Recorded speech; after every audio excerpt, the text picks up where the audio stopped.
The number of Chinese asylum seekers worldwide is reaching record highs. Chinese citizens seeking refuge in 2020 increased sevenfold compared to 2012.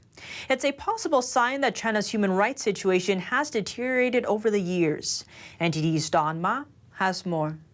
The number of Chinese citizens seeking asylum overseas has increased over 600% from 2012 to 2020. That's according to data from the UN High Commissioner for Refugees. In that time, over 600,000 have applied for asylum. Many are fleeing China as a result of the Chinese regime's oppression. About 70% of asylum seekers sought refuge in the U.S. in 2020. Many people travel overseas on tourist or business visas, and after arriving, they apply for refugee status.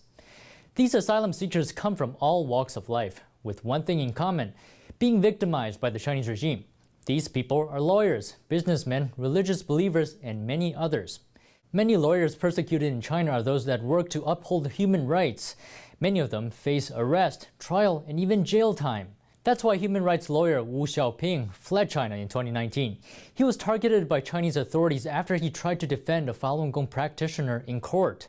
Falun Gong is a spiritual meditation practice.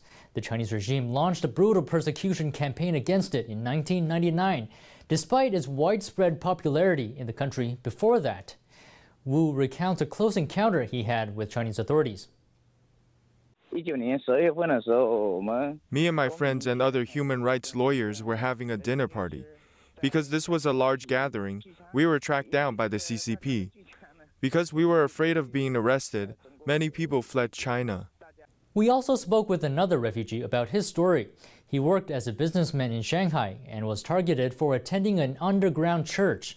That's referring to a house of worship that doesn't conform to China's state-sanctioned church requirements.